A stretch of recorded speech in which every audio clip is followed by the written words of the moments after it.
Picture this. You're completely isolated on a desolate rock right in the middle of the ocean. The only thing you can hear is the deafening, violent crash of the waves, and it is just pitch black all around you.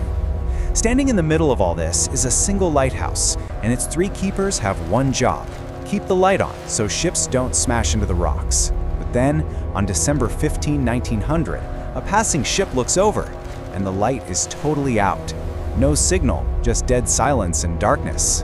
Welcome to today's Explainer, where we are diving deep into one of the most baffling mysteries out there. Three men vanish into thin air, leaving zero trace and, honestly, a deeply terrifying set of clues. Let's get right into it. Okay, so to really get this mystery, we have to talk about the setting.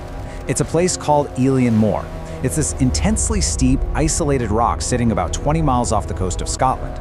And look, for generations, the locals were absolutely convinced this place was cursed. It was completely wrapped up in dark myths. People actually believed bizarre spirits and sea monsters lived on this rock. Because of that, no ordinary person would ever dare set foot there. I mean, they literally treated it as the island of the dead. But you know, progress marches on, regardless of spooky local legends, right? So despite Flannan Moor's terrifying reputation, the authorities went ahead and built a massive 75-foot lighthouse right on top of this supposedly cursed rock back in 1899. It was this huge feat of modern engineering built to protect ships from the treacherous coastline and basically conquer the darkness and the myths once and for all. Naturally, you need a crew to run a massive lighthouse. The guys chosen for this seriously grueling job were James Ducat, Thomas Marshall, and Donald MacArthur. Now, I really want to highlight Donald's background here. He was a seasoned, fearless ex-military man. We are talking about incredibly experienced, hardened professionals here. These were highly dedicated guys who simply did not panic. They were completely fearless. But shortly after they took their post in December of 1900, something happened that literally erased them from existence. All right, moving on to the next section. The creepy discovery. Time stands still. So, there's a severe weather delay, and the relief ship, the Hesperus, doesn't actually arrive at the island until the morning of December 26th. That is a full 11 days after the lighthouse went dark. The captain is sounding the ship's horn, he's firing flares up into the sky, trying to get their attention, and the response from the island? Absolutely nothing. Just bone-chilling, dead silence. So the rescue team finally scales these steep cliffs, gets up to the lighthouse, and they find something that will honestly make your blood run cold. The heavy wooden door to the lighthouse was locked, completely, from the inside. I mean, think about that. They literally had to break the door down just to get in.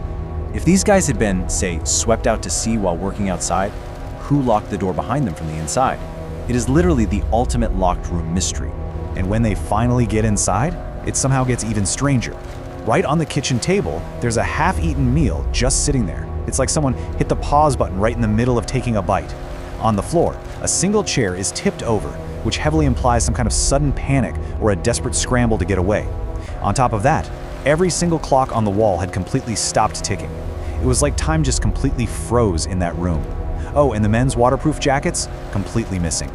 It paints this deeply unsettling picture, doesn't it?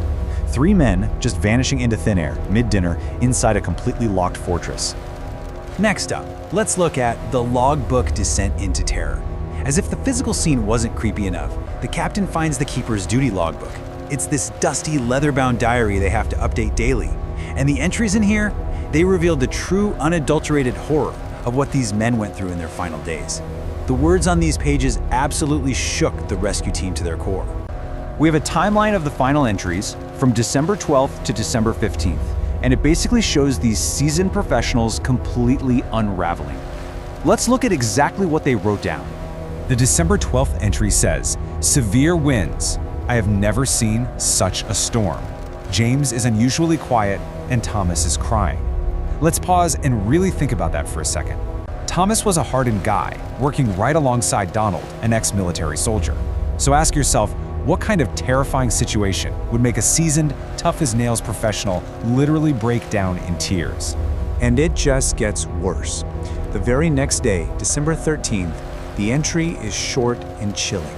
It just says, "Storm continues. We are praying." Three incredibly strong, fearless men, locked inside a 70-foot stone tower, huddled together in total desperation, literally begging for their lives. But here is the massive, reality-bending plot twist. The logbook goes on and on about this unprecedented, terrifying storm that's making grown men weep and pray, right? Well, the official meteorological data from the weather department for those exact days in that exact location showed completely calm seas. There was no storm on the record, none at all. So you have to ask, what storm were they actually experiencing? Was it somehow hyper-localized to just their island, or was the storm entirely in their minds? Which brings us to December 15th, the final entry in the logbook. It's just one single, haunting line. Storm ended, sea calm, God is over all. And right after those chilling words hit the page, the three men vanished, completely. No struggle, no trace, just an empty lighthouse and a door locked from the inside. Okay, let's jump into the theories. Where did they go? For well over a century now, investigators, historians, and of course, conspiracy theorists have been debating two main ideas to explain how this is even possible. So we have two primary camps here. Theory one points to a natural disaster. It suggests they stepped outside and were simply swept away by a massive, sudden rogue wave. And sure, that sounds totally logical, right? Except it completely falls apart when you look at the physical evidence.